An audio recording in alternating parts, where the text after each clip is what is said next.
जैसे ये पशु पक्षी हैं, चींटी हैं, और जैसे बंदी छोड़ कितने दयालु हैं। जैसे बच्चा ने नाम ले लिया, बहन बेटी भाइयों ने, ये कहीं भी जाते हैं, रिश्तेदारी में बैठते हैं, ये जाते ही परमात्मा की चर्चा सुनाते चलाते हैं। अब वो कुछ देर रिश्तेदार भी शर्म का मारा 10-5 मिनट तक सुने हैं हमारी बातों को, फिर उसको सुहाती नहीं, वो और बात शुरू कर देता। कोई बात नहीं, इतनी तो दवाई गई उसके अंदर, इतना तो वो काम करेगी, फिर दूसरी बार मिलेंगे, कभी वो अपने घर आओगा भक्तों के, तो भक्तों के पास तो 5 मिनट तक बतलाया करें इधर उधर की, और ठीक हो कैसे दर्शन दिए, और फिर शुरू कर दें इंजेक्शन लाने, परमात्मा की वाणी सुनाना शुरू करते हैं, ज्ञान शुरू करते हैं। तो धीरे धीरे वो जो ऐसे अंतःकरण वाले हैं वह भी साफ होने लग जाएंगे, और फिर एक दिन उनके अंदर भी प्रेरणा चाह बनेगी भगवान की। कहीं पर मोबाइल से चल रहे हैं ये परमात्मा की महिमा, शब्द, आरती, तो इन चींटियों पर, पशुओं पर, पक्षियों पर, आम व्यक्तियों पर भी इस मालिक की वाणी का प्रभाव धीरे धीरे पड़ रहा है। जैसे एक सर्प डस जाता है, पहले आध्यात्मिक तरीके से इलाज होया करते थे, तो गारुड़ क्या करते थे, सपेले एक मंत्र सिद्ध कर लेते थे, भगवान वेदों का मंत्र, और उस मंत्र के आधार से वो सर्प डसे हुए व्यक्ति जो अचेत पड़ा है उसके ऊपर वो मंत्र बुदबुदा कर, मंत्र बोल बोल कर उसका विष उतार देते थे।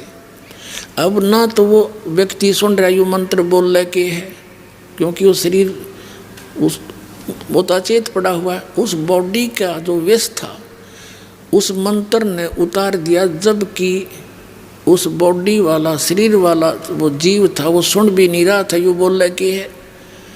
तो इसी प्रकार हमारे जो अंतःकरण के अंदर इन पाप कर्मों का विष चढ़ा हुआ है, आत्मा अचेत है, नहीं सुनना चाहती, और ये परमात्मा की वाणी चलती रहेंगी किसी ना किसी कारण से, कहीं ना कहीं से बस में बैठे वहाँ लगा दिए, तो ये ऐसे असर करेंगी जैसे गारुड़ का मंत्र करे से करता है। तो उनके भी एक दिन वो आत्मा का विष उतर जाएगा, उसको भी तड़प बनेगी। तो इन काल ने सबके अंतःकरण खराब करा दिए। अब दयाल अपने बच्चों को फिर संभाल रहा है, सभी उसके बच्चे हैं, पूरा विश्व के प्राणी है, जो भी दुखी है सुखी उस मालिक का बच्चा है, और जो दुखी हैं 99% से भी ज़्यादा व्यक्ति, वैसे तो 100% दुखी हैं, लेकिन 99% तो कति दुखी है। 1% ये झूठे सुख में, ये थोड़े से पैसे वाले कार कोठी है, ये हमने दिखे सुखी हैं। हम उस दृष्टिकोण से दास कर रहा है कि वो उनको मान लो तुम सुखी, बाकी किससे का सुख नहीं। तो कहने का भाव ये है कि फिर वो परमात्मा फिर इनसे दुखी है आपसे, जैसे किसी का बालक दुखी हो जा, माँ बाप को भी नींद आनी बंद हो जाती है, तो वो परमात्मा योगों से दुखी है आपके लिए। कबीर साहब कहते हैं, मैं रोवत हूँ सृष्टि को, ये सृष्टि रोवे मोहे, गरीबदास इस वियोग को समझ न सकता कोई।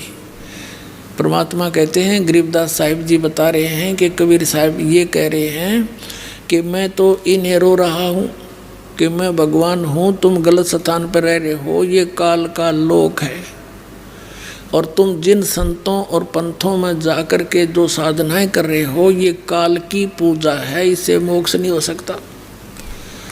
मैं रोवत हूँ सृष्टि को, और सृष्टि रोवे मोहे, ये मुझे खोज रही है हे सुख, क्योंकि हे सुखदाई भगवान, हे परमात्मा, हमने ऐसा सुख देना, हमें ऐसा सुख देना, मेरे बच्चों की, मेरे परिवार की खैर रखना।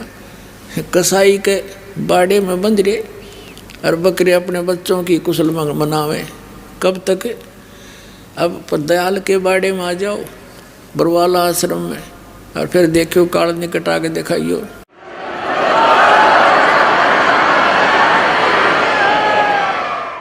अब परमात्मा अपने उस विधान अनुसार गोता मारूं स्वर्ग में, जा बैठूं पाताले, गरीबदास ढूंढता फिरूं मैं अपने हीरे मोती लाल। 。 . 。 . . . . . . . . . . . . . . . . . . . . . . . . . . . . . 。 . 。 . 。 . 。 . 。 . 。 . 。 . 。 . 。 . 。 . 。 .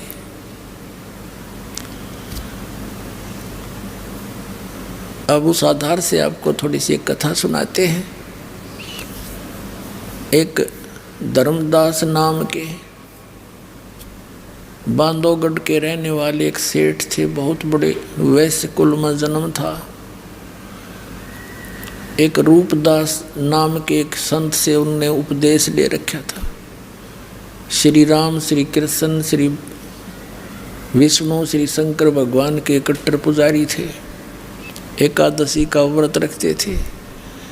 65-70 साल की उम्र हो गई थी।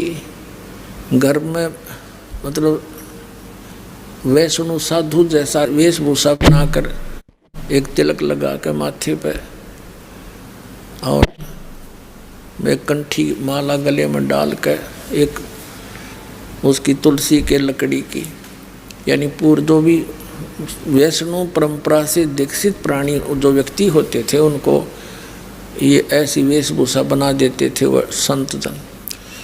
और रूपदास जी ने जो साधना बताई थी, गीता जी का नित्य पाठ किया कर,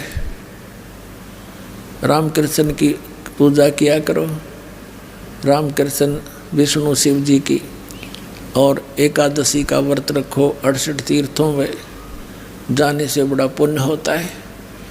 तो काल प्रेरणा से वो ज्ञान प्राप्त श्री धर्मदास जी 68 तीर्थ पर भ्रमण करते हुए, क्योंकि लास्ट समय आ रहा था उसके जीवन का, उसने सोचा 68 तीर्थ कर लूँ। धन बतेरा लड़का था उसका, एक वो युवा हो रहा था, उसने काम संभाल लिया था।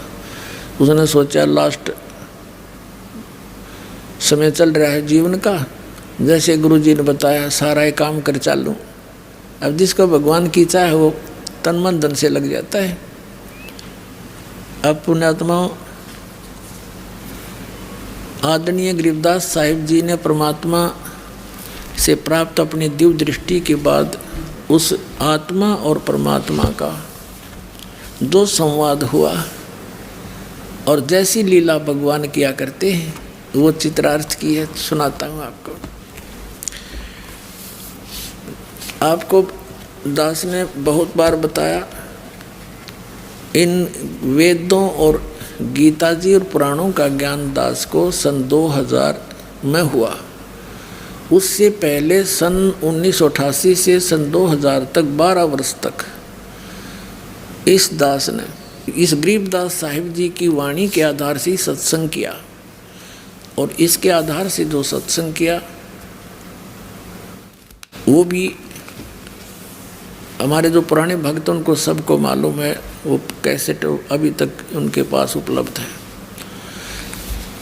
और फिर ये सदग्रंथों प्रमाण देखे, ओए होए। अब क्या बताते हैं,